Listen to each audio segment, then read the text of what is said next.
Before the world told her to be quiet, Africa knew the sound of a woman's command. Before the word feminism was ever whispered, women stood at the front lines of nations, their voices as sharp as the spears they carried. Leadership was not granted, it was expected. And when the world forgot, it was earned again. In the beginning, Africa did not imagine leadership as masculine. Among the Ashanti, the Yoruba, the Nubians, queens ruled beside kings, and sometimes instead of them. They held councils, led armies, guarded borders, and shaped law. Their names were spoken with reverence, not as exceptions, but as examples of what strength looked like. This is the story of that forgotten order, a story of women who fought like warriors and lived like fire.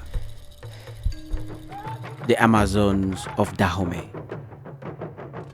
In the kingdom of Dahomey, warriors rose from the ranks of daughters. They were called Agoje, the women who dared. Centuries before the world saw the woman king, they had already been protecting their empire against the claws of colonization. They trained harder than men. They vowed to never marry. Their loyalty was to the kingdom alone. To stand among them was to dedicate your body to the land, to fight, to bleed, to burn if needed. And they did indeed.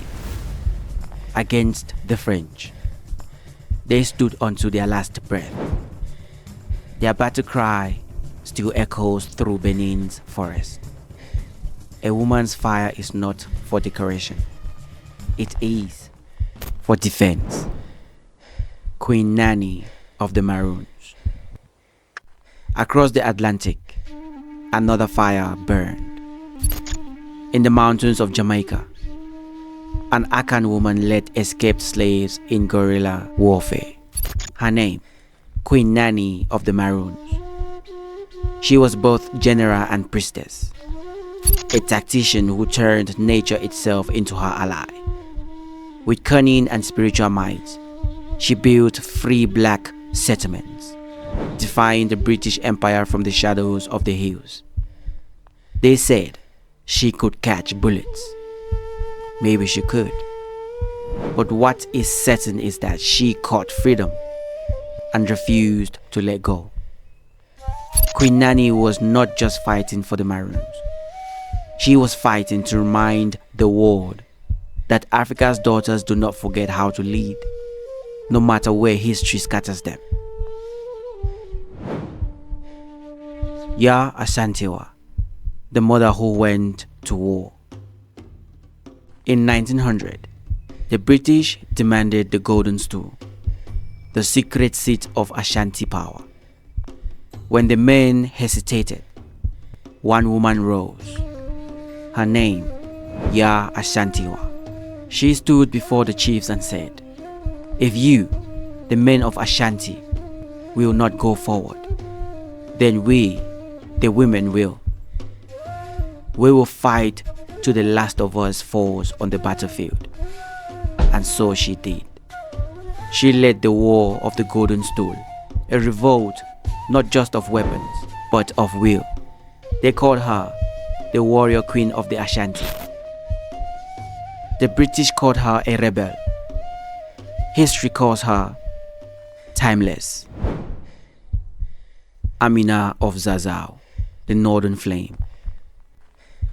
Far to the north, long before colonial maps redrew Africa, there was Queen Amina of Zazzau, a strategist and empire builder of what is now Nigeria. Her walls still stand in fragments across Hausa lands, known as Amina's Walls. She expanded her territory through trade and combat, leading men into battle at a time when other empires could not imagine it. They said she slept with power and woke up with strategy. To her, war was an art form and nation building, a craft for the disciplined. Nehanda, Nzinga, and the chain breakers.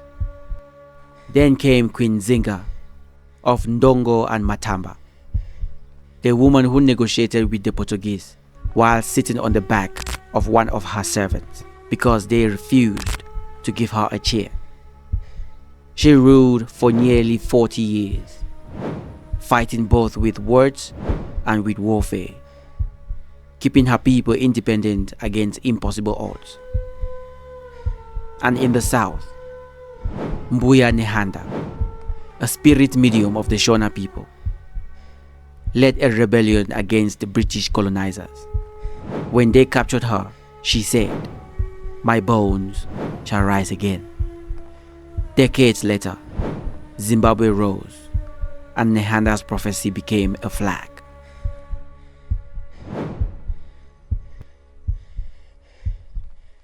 Modern flames, from the battlefield to the boardroom. That ancient fire never died. It transformed. From spears to microphones, from battlefields to boardrooms. Today, women across the diaspora carry that same flame through education, activism, art, and resistance. The fire of Dahomey burns in every woman who refuses silence. The spirit of Nanny lives in every woman who builds freedom from nothing. The defiance of Asantewaa breathes in every protest, every boardroom, every movement that demands justice. Because leadership was not granted, it was expected. And if the world forgets again, it will be earned again and again and again. Legacy and Reawakening. History tried to bury them, but fire does not rot. It hides beneath ash, waiting.